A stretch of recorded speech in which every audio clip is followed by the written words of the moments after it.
السلام علیکم لسنرز، ہم آپ کو اپنے یوٹیوب چینل کی سچی کہانی میں خوش آمدید کہتے ہیں۔ آج کی کہانی ان لاپرواہ ماں باپ کے لیے ہے جو اپنی اولاد کے اچھے برے کسی چیز پر نظر نہیں رکھتے، انہیں کھلی چھوٹ دے دیتے ہیں اور پھر برا انجام بھگتتے ہیں اور ساری زندگی پچھتاتے ہیں۔ آج کی کہانی شروع کرنے سے پہلے اگر آپ ہمارے چینل پر نئے ہیں تو ہمارے چینل کو سبسکرائب کیجیے، کہانی پسند آنے پر لائک ضرور کیجیے گا۔ اگست کا حبزدہ موسم، گرمی سے برا حال تھا۔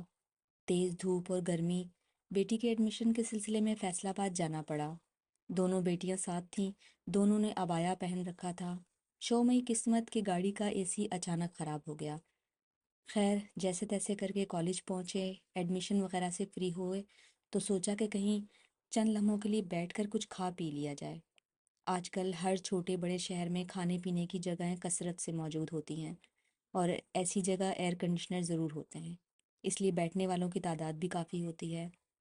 فیصل آباد میں ایک اچھے اور مشہور گرلز ہاسٹل کے ساتھ نیا بننے والا فاسٹ فوڈ پوائنٹ ہمارے سامنے تھا۔ میں نے سوچا ادھر کچھ دیر بیٹھنا چاہیے۔ بیٹے نے ہمیں دروازے کے آگے اتارا اور خود گاڑی پارک کرنے کچھ دور چلا گیا۔ میں بچیوں کو لے کر اندر چلی گئی۔ فیملی ہال کا بورڈ دیکھ کر بیسمنٹ کی سیڑھیوں کی طرف بڑھی۔ بچیاں میرے آگے تھیں۔ نیچے والی آخری سیڑھی پر کھڑی میری بڑی بیٹی نے بڑی حیرت زدہ آواز میں مجھے پکارا، مما۔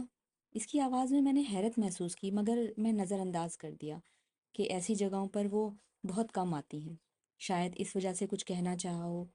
ویسے بھی وہ بضد تھی کہ جلدی گھر چلیں، اس لیے وہ رکنا نہیں چاہتی تھی۔ میں آگے ٹیبل کی طرف بڑھ گئی۔ بچیاں بھی خاموشی سے میرے پیچھے چلی آئیں۔ روشنی سے اندھیرے میں آنے کی وجہ سے میری بصارت ابھی نیچے والے نیم تاریک ماحول سے شناسہ نہ ہوئی تھی۔ میری دونوں بچیاں ادھر ادھر دیکھ کر ایک دوسرے سے آنکھوں میں کچھ حیرت کا اظہار کر رہی تھیں اور بالکل خاموش تھیں۔ دفعتاً میری نظر اپنے سامنے والے کیبن میں پڑی، وہ میری آنکھیں کھلی کی کھلی رہ گئیں۔ سامنے والی میز پر ایک لڑکا اور لڑکی ایک دوسرے کے انتہائی قریب بیٹھے ہیں۔ لڑکی نے مقامی کالج کا یونیفارم پہن رکھا تھا۔ اب میری نظر پورے ہال میں بھڑکنے لگی۔ میرا بلڈ پریشر ایک دم سے ہائی ہو گیا۔ ہر کیبن میں اسی طرح کا منظر دکھائی دیا۔ میں نے اپنی سیٹ سے ایک دم اٹھتے ہوئے بیٹیوں کی طرف دیکھا، وہ مجھے دیکھ کر وہ بھی کھڑی ہو گئیں۔ میں تیزی سے سیڑھیاں اترنے لگی۔ آرڈر میں پہلے ہی دے چکی تھی۔ میرا بیٹا بھی آ گیا۔ کیا ہوا مما؟ ہمیں واپس آتا دیکھ کر وہ حیرت سے بولا، کچھ نہیں، تم بچیوں کو لے کر گاڑی میں بیٹھو۔ گرمی میں پریشان گاڑی پارکنگ تلاش کر کے وہ پسینے میں شرابور تھا۔ میری بات اس کو ناگوار گزری تھی کیونکہ ابھی اسے سانس لینے کا بھی موقع نہیں ملا تھا۔ خیر وہ ماں کے حکم کی تعمیل کے لیے بچیوں کو لے کر گاڑی کی طرف بڑھ گیا۔ میرا آرڈر فی الفور کینسل کر دیں، میں نے کاؤنٹر پر کھڑی لڑکی سے کہا۔ کیوں میڈم؟ وہ بولی، یہ شریفوں کے بیٹھنے کی جگہ ہے؟ میرا تو جیسے خون کھول رہا تھا۔ کیا کوئی شریف انسان اپنی فیملی کے ساتھ یہاں بیٹھ سکتا ہے؟ اگر نہیں تو پھر یہاں لکھ دیجئے، لگا دیجئے جسٹ فار کرپٹ اسٹوڈنٹ۔ میں پتہ نہیں کیا کیا بولے جا رہی تھی۔ میری تیز آواز پورے ہال میں گونج رہی تھی۔ مینیجر صاحب اٹھ کر آ گئے۔ کیا ہوا میڈم؟ کیا ہوا ہے یا آپ مجھ سے پوچھ رہے ہیں؟ جا کر دیکھیے نیچے کیا ہو رہا ہے۔ مجھے ان بچیوں کے والدین پر ترس آ رہا ہے جو نہ جانے کیسے کیسے پاپڑ بیل کر ان کو تعلیم حاصل کرنے کالج میں بھیجتے ہیں، اور وہ شعور و آگہی کی منزلیں پالیں، مگر وہ تو تعلیم حاصل کرنے کے بجائے اپنے معصوم والدین کی عزت پامال کرتی پھر رہی ہیں۔ اتنی چھوٹی بچیوں کو اس بات کا بالکل احساس نہیں ہوتا کہ وہ کیا کر رہی ہیں۔ میرا دل چاہ رہا تھا کہ میں ہر کیبن میں جاؤں اور تھپڑوں سے لڑکیوں کے چہرے لال کر دوں اور لڑکوں کے گریبان پکڑ کر ان سے پوچھوں کہ کیا تم یہ بات گوارا کرو گے کہ تمہاری بہن بھی یہی کرے؟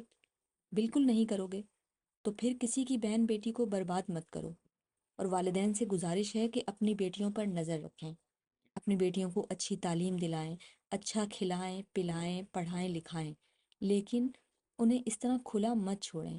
ماحول اتنا خراب ہے کہ آپ کو بعد میں پچھتاوے کے سوا کچھ بھی نہیں ملے گا۔ آپ نے وہ مثال تو سنی ہوگی کہ کھلاؤ سونے کا نوالہ لیکن دیکھو شیر کی نظر سے۔ تو خدا را آج کے ماحول کو مد نظر رکھتے ہوئے اپنے بچوں پہ شیر والی نظر ضرور رکھیں، ورنہ کل کو پچھتاوے کے سوا آپ کے ہاتھ کچھ بھی نہیں آئے گا۔ آپ اپنے بچوں کو تعلیم اور شعور کے لیے گھر سے روانہ کرتے ہیں، لیکن آگے چل کر وہ کیا سیکھ رہے ہیں، کس ماحول میں جا رہے ہیں، آپ سوچ بھی نہیں سکتے۔ آپ کو اندازہ بھی نہیں ہے کہ آج کل کالج اور یونیورسٹیز میں کیا ہو رہا ہے۔